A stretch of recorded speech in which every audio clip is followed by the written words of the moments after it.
याद रखेगी, जब पाकिस्तान तो डिपोर्ट होगी ना, फिर देख तो तेरी क्या हालत होती है। यहाँ से पहले मारते मारते हम भेजेंगे, फिर वहां उनको सौंपेंगे ना, जब तेरे चिमटों की मार पड़ेगी फिर पता चलेगा तुझे बेगैरत औरत। तूने कल जो स्टेटमेंट दिए ना, और गाना गा रही है, अबे बेशरम औरत, अपने बेटे के साथ बैठ के गाना गा रही है। अब हैदर भाई लेगा उसको गोद, देख लियो तू, समझी। अभी तेरे बच्चे इसने गोद कोई ऐसी कोई प्रोसेसिंग की नहीं, जो तू बोलती है ना, जो वो बोलता है खून का एक एक कतला बहा दूंगा, आ जाइयो वहां एम्स में, आ जाइए, मेरी जान पहचान है, 3-4 बोतल खून चढ़ा दूंगी तुझे फ्री में। आज ये सचिन, 3-4 बोतल खून चढ़ा दूंगी बेटा, सोशल वर्क करती हूँ, इतनी मेरी जान पहचान है कि तेरे को 4 बोतल खून आसानी से एक टाइम में चढ़वा सकती हूँ मैं। फिर भैया तो एक एक बोतल कतरा, जब हैदर भाई तेरे को अपना झाड़ू पोछा लगाने के लिए जब ले जाएगा ना वहां, फिर जाइयो तू, स्टूपिड गाय। अब सारे देखिए, घर वाले बेवकूफ है क्या, जो उस उनके कहने पे आ गए, एपी सिंह जी के कहने पे आ गए। एपी सिंह जी ने इतना बेवकूफ समझा है क्या इंडिया के लोगों को? एपी सिंह जी, आप क्या सोचते हो कि आपके हर उस पे हम नजर नहीं रखते हैं? अगर आप सीमा हैदर पे नजर रखते हैं तो आप पे हम नजर रखते हैं कि आप कहाँ कहाँ क्या कैसे कैसे गुल खिलाते हो। मैं बिल्कुल आज सही बहुत, बात। सच में ये बहुत गुस्से में हूँ फियाज सर आज। मतलब कल मैं एक तो बेगैरत मुझे औरत ऐसे बैठी मुझे हुई उसके साथ मुझे तो में इस गाना बात गा पे रही, हैरान, उसके हाथ में हाथ डाल के गाना गा रही है, 2 कौड़ी की औरत। जी। बिल्कुल सही बात है। जी। और आप जी कविता देखेंगे अभी मैम। अभी इतनी इतनी बड़ी नौटंकी की हॉस्पिटल भी खुल गई है। हाँ जी, हॉस्पिटल पहुंच गई है, उसकी तबीयत खराब होगी सर। जी जी जी। उसकी तबीयत खराब है मेरी बात आज। सुनो, हॉस्पिटल तो मेरी बात सुनो सरिता मैम, अगर हाइदर आ मैम। गया तो कबर में जाएगी? हाइदर आ गया तो मैम कबर में ये जाएगी क्या? वो जो मशीन ले रखी है ना, आपको पता ही है वो क्यों ली है। एपी सिंह जी को पता है ये भगोड़ी है, ये कहां से भाग भाग के हिंदुस्तान में आई है। यहाँ पे आके एपी सिंह जी ने सोचा कि भैया अभी मेरे काबू में है, ये इधर उधर ना भागे, इसको वॉक करने के लिए बाहर भी नहीं जाने दिया, मशीन अंदर ही रख दी। अब जिस दिन हैदर भाई उससे उतरेंगे ना प्लेन से, ये दीवार तोड़ के फाड़ के फांद के भाग जाएगी मशीन में ही। अब इसने ऐसी दौड़ लगानी है। अब ये जो बेगैरत औरत है ना, अब इसके दिन नजदीक आ गए। हमारे में कहते हैं ना, जब चींटी के मरने के दिन आते हैं तो वो उस पे पर लगते हैं और फड़फड़ाती है, ये वो दिखा रही है। इस पे है नहीं कुछ भी अब मैम ये वो दिखा रही है कि भाई अब इस तरह की वो कार्रवाई होना शुरू हो गई है, अब कहाँ जाऊं मैं। अब एपी सिंह तो मेरा तो वकील तो है ही नहीं, और मैंने तो इसको भाई भी बोल रखा है। ये भाई, ये बहन का भी नहीं है, ये क्लाइंट का भी नहीं है, किसी का भी नहीं है, भाई ऐसी सी बात है। तो मैंने तो ऐसा भी देखिए सुना जी, है उन्होंने तो कि एपी सिंह सर के खुद के घर में झगड़े होते हैं, सीमा का घर बसाते बसाते का एपी सिंह का घर ना उजड़ जाए। मैम मैंने ये 3 महीने पहले बोल दिया था। मैंने 3 महीने पहले तनवीर भाई की लाइव में मैंने बोल दिया था। मैंने तनवीर भाई को और अरशद भाई को पहले ही, अरशद भाई को तो खैर पता ही चल जाता, मैंने तनवीर भाई की लाइव में पहले ही बोल दिया था। मैंने कहा भाई वहां दिन रात झगड़े होते हैं। उनकी खुद की बेटी ने बोला है, उनकी खुद की बेटी ने, एपी सिंह जी की बेटी ने, कि आप इस तरह के केस में क्यों पड़ रहे हो डैड डैड।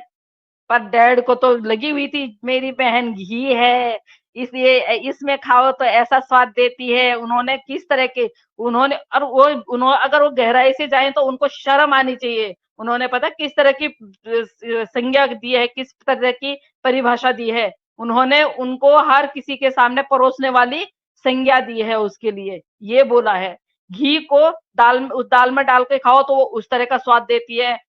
लाइक कि इसको भाई जिसके साथ में रहेगी उसके तरह वो करेगी। अभी राजवर्धन जी ने क्यों इतना वो किया है, हो सकता है राजवर्धन जी का भी कुछ रहा होगा उनके साथ में, और उसने फोन नहीं उठाया। तो राजवर्धन जी को फिर गुस्सा आ गया, उन्होंने उसके कैरेक्टर को लेके सारे राज खोल दिए।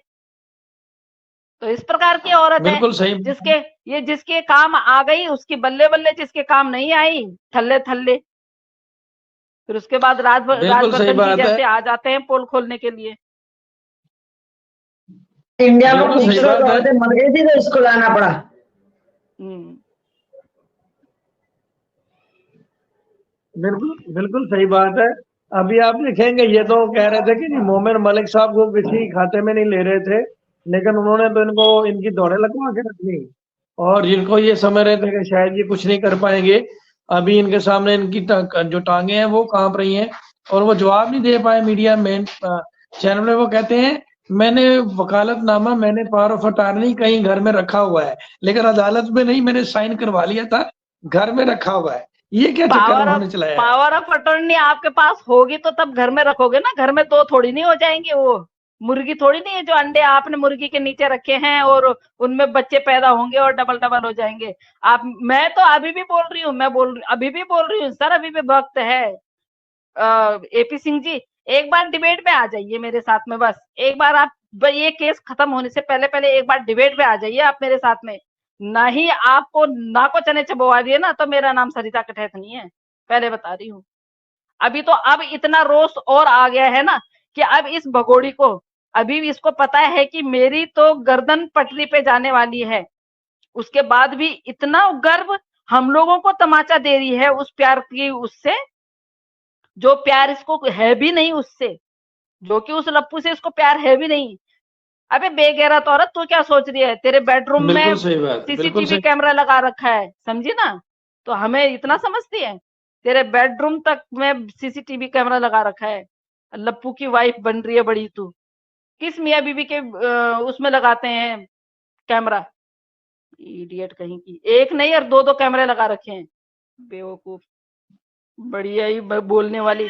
तू क्या सोच रही है? पांचवी तो अपने आप को पांचवी पास बताती, तू चाहे तू ग्रेजुएट भी है, पर अक्कल तेरे में वही है, तेरे घुटनों में जो उन्होंने अक्कल तेरे को दी है ना, एपी सिंह जी ने, वही अक्कल चला रही है तू। हर बात पे बोलती थी ना, अब बोल के दिखा। मेरे वकील हैं एपी सिंह, मेरे भैया, वो बताएंगे नागरिकता के बारे में। उनकी नागरिकता ना छिन जाए तेरी वजह से, समझी? मैं तो कह रही छिन जानी चाहिए। ऐसे लोगों की हिंदुस्तान में बिल्कुल जरूरत नहीं है जी। बिल्कुल सही बात है। कविता, आप प्लीज कोई बात करना चाहती हैं तो करें। सरिता जी ने तो जो है वो खरी खरी सुना दी है और मैं यकीन करें सरिता जी, ये कभी नहीं नहीं, सरिता जी, सरिता जी की एक तमन्ना है कि जीते जी मैं एपी सिंह सर के साथ डिबेट कर लूं, नहीं तो हैदर भाई आ जाएंगे तो कबर के अंदर गायब हो जाएंगे, फिर मिलना मैम मुश्किल किसके हो जीते जाएगा। जी? मैम किसके जीते जी? मैम मैं तो बहुत उन्हीं जी के, होंगी अभी। उनके मैं उनके तो बहुत जी होंगी। हाँ जी, हाँ उनके नहीं, उनके उनके जेल जाने से पहले पहले, उनके लॉकअप में जाने से पहले पहले मेरे को एक डिबेट करनी है सर के साथ में। और मैं कहानी नहीं सुनती हूँ खड़क सिंह वाली, मैंने ठीक बहुत है, पढ़ा है मेरी बात भैया। सुनो। हमने बहुत मेरी खड़क सिंह की कहानियां सुनी है, बहुत सुनाई है। हम नहीं सुनते, हम काम की बात करते हैं, काम के बाद लॉजिकली बात करते हैं, केस के ठीक रिगार्डिंग है, बात करेंगे, सीमा हैदर के रिगार्डिंग क्वेश्चन करेंगे, उससे आलतू फालतू कुछ नहीं। और अगर उनके पास जवाब है तो देंगे, नहीं होंगे तो मुंह छुपा के चले जाएंगे, बस। सरिता मैम मैं आपको नंबर देती हूँ और साक्षी मैम की लाइव में 1 to 1 मेरे कर पास लेना। नंबर है मैम, मेरे पास नंबर है, ब्लॉक कर दिया मुझे। मैंने अपनी आइडेंटिटी भेजी, तो मैंने कहा सरिता कठैत हूं मैं, और अपनी आइडेंटिटी भेजी, वो आज तक मैं ब्लॉक हूँ। अच्छा, नहीं तो कहो तो मैं सोनिया मैम के थ्रू बात करवा करके देखो, एक बार ट्राई नहीं, करते। मैं ब्लॉक हूँ। अगर मैं ब्लॉक नहीं होती तो मैं तो कॉल पे ही चित्रोल कर देती मैम, मैं तो कॉल पे ही चित्रोल कर देती। तो ऐसी ऐसी बात है। फियाज सर को हम लोग रोटी नहीं खाने देंगे। फियाज सर को रोटी खाके मोमिन मलिक की बातें करो, एपी सिंह की बातें करो। मैम मैं तो मलिक साहब, हमारे बजरंगी भाईजान को देख के इतनी खुश हूँ, वाह। अब मैं चाहती हूँ कि मैं उनके साथ में एक मुलाकात करूं और मैं रघुपुरा जाऊं और रघुपुरा में जाके ना सीमा हैदर को ना सच में ही खरी खोटी सुना के आऊं, और जिन पुलिस वालों ने उनको सपोर्ट नहीं किया उनकी भी छित्रोल करके आऊं। मेरे पास राइट्स हैं, मेरे पास राइट्स हैं।